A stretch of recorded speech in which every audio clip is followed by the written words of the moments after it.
بسم اللہ الرحمن الرحیم۔ السلام علیکم ناظرین، آپ میرا یوٹیوب چینل دیکھ رہے ہیں حقیقت پلس۔ پاکستان کا فتح 1 میزائل کا کامیاب تجربہ۔ Guided multi launch rocket missile Fatah 1 نے کامیابی سے اپنے ہدف کو نشانہ بنایا۔ میزائل 140 کلومیٹر تک وار ہیڈ لے جانے کی صلاحیت رکھتا ہے۔ DGISPR۔ ویڈیو کی تفصیل میں جانے سے پہلے آپ سے گزارش ہے کہ اس ویڈیو کو لائک کریں، چینل کو سبسکرائب کر کے بیل کے نشان کو دبا دیں۔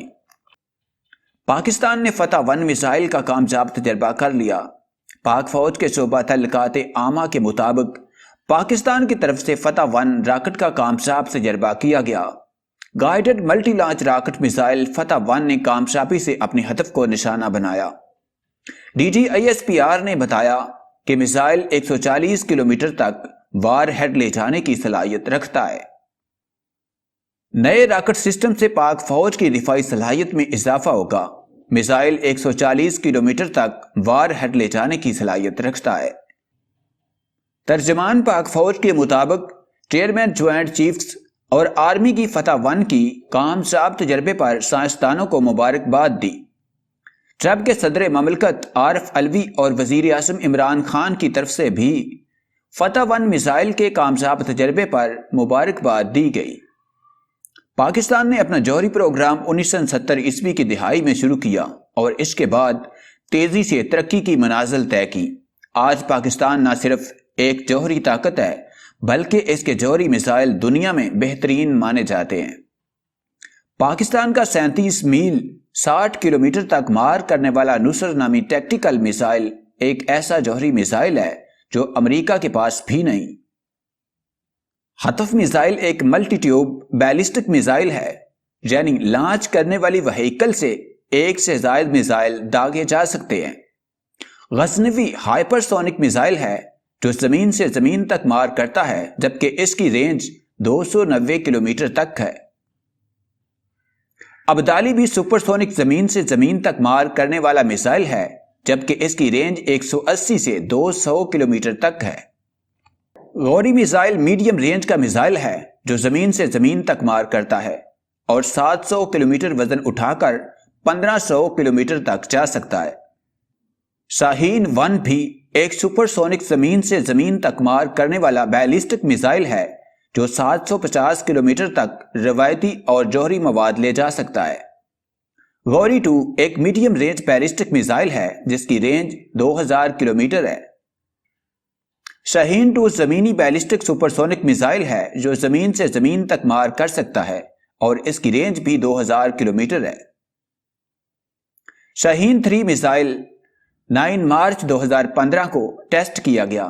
اس کی رینج 2750 کلومیٹر تک ہے اور اس کی بدولت پاکستان کا ہر دشمن اب رینج میں آ گیا ہے۔ یہ زمین سے زمین تک مار کرنے والا بیلسٹک میزائل ہے۔ پاکستان نے زمین سے زمین پر مار کرنے والے بیلسٹک میزائل غزنوی کا کامیاب تجربہ کیا۔ ISPR کے director general major general Asif Ghafoor کے مطابق غزنوی میزائل کا تجربہ رات میں کیا گیا اور رات کے وقت میزائل داغنے کی کامیاب تربیتی مشق کی گئی۔ ابابیل میزائل نظام پاکستان کی اسٹریٹجک چوکسی اور مستعدی کا مظہر ہے۔ مئی 2016 میں بھارت نے اسرائیل کی مدد سے آسون بیلسٹک میزائل شکن نظام کا تجربہ کیا، جس کا مقصد بھارتی فضاؤں کے اندر بھارتی تنصیبات اور اہم مقامات کے گرد ایسے آہنی گنبد بنانا تھا جس کے ذریعے اس طرف آنے والے پاکستانی میزائلوں کو فضا میں ہی تباہ کیا جا سکے۔ پاکستان کے روایتی بیلسٹک میزائل نظام ایک وقت میں ایک ایٹم بم لے جانے کے لیے ڈیزائن کیے گئے تھے۔ میزائل شکن بھارتی نظام نے پاکستان کے روایتی میزائل نظاموں کے مؤثر ہونے پر سوالیہ نشان لگا دیا تھا۔ بھارتی اقدام نے ڈرامائی طور پر نئی ضرورت پیدا کر دی تھی، چنانچہ پاکستان نے کثیر الاہداف میزائل نظام پر کام شروع کیا۔ ابابیل میزائل نظام ایک وقت میں کئی ایٹم بم لے جا سکتا ہے۔ ایک خاص بلندی پر پہنچ کر یہ وقفے سے ایٹم بم گراتا ہے۔ ہر ایٹم بم کا ہدف مختلف ہوتا ہے اور ہر ایٹم بم آزادانہ طور پر اپنے ہدف کی جانب بڑھتا ہے۔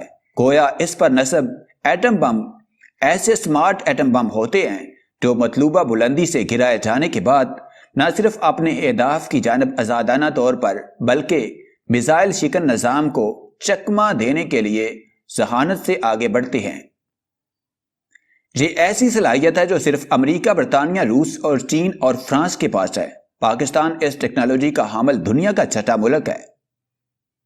پاکستان آبدوز سے بابر 3 میزائل کا کامیاب تجربہ کر کے زمین، فضا اور زیر سمندر بیک وقت ایٹمی میزائل لانچ کرنے کی صلاحیت کا مظاہرہ بھی کر چکا ہے۔ امریکہ، روس، برطانیہ، چین اور فرانس کے علاوہ شمالی کوریا بھی اس صلاحیت کا مظاہرہ کر چکے ہیں۔ کسی بھی ملک کو اپنی ایٹمی ہتھیار ہدف تک پہنچانے کے لیے ڈیلیوری سسٹم کی ضرورت پڑتی ہے، جن میں بمبار طیارے، ballistic missile, cruise missile, artillery اور نیوکلیئر بیسڈ سیٹلائٹ کلاس سے زمین پر موجود اپنے ہدف کو نشانہ بناتا ہے۔ ضرورت اس بات کی تھی کہ کچھ ایسا سسٹم ڈیزائن کیا جائے جو دشمن کی کولڈ اسٹارٹ ڈاکٹرائن کا مقابلہ کر پائے۔ کولڈ اسٹارٹ ڈاکٹرائن بھارتی عسکری انتہا پسندوں کی ذہنی اختراع تھی، جس کے تحت پاکستان پر 24 گھنٹے میں اچانک اور خوفناک زمینی اور فضائی حملہ کر کے پاکستانی فوج کے سنبھلنے، جوہری ہتھیار باہر نکالنے اور عالمی برادری اور اقوام متحدہ سے رابطہ قائم کرنے سے پہلے ہی بھارتی فوج آپریشن کر کے واپسی کی راہ لے، تاکہ جب پاکستان ری ایکٹ کرے تو دنیا کو بھارت کے بجائے پاکستان جھارے نظر آئے۔ اس لیے پاکستان نے دوسرے ترقی یافتہ ایٹمی ممالک امریکہ، چین، روس، فرانس اور برطانیہ کی طرح سیکنڈ اسٹرائک کی صلاحیت حاصل کرنے کے لیے تگ و دو کی اور بالآخر آبدوز سے فائر کیے جانے والے کروز میزائل بابر 3 کا کامیاب تجربہ کر لیا۔ بابر 3 کروز میزائل بحر ہند سے خشکی پر اپنے ہدف کو کامیابی سے نشانہ بنا سکتا ہے۔ جدید ٹیکنالوجی سے لیس کروز میزائل بابر 3 450 کلومیٹر تک اپنے ہدف کو کامیابی سے نشانہ بنانے کی صلاحیت رکھتا ہے۔ یہ میزائل سمندر میں زیر آب موبائل پلیٹ فارم سے لانچ کیا جا سکتا ہے۔ اب پاکستان کے پاس ایک اور آپشن موجود ہے کہ سمندر سے آگ برسا کر دشمن کی جارحیت کا بھرپور جواب دیا جائے۔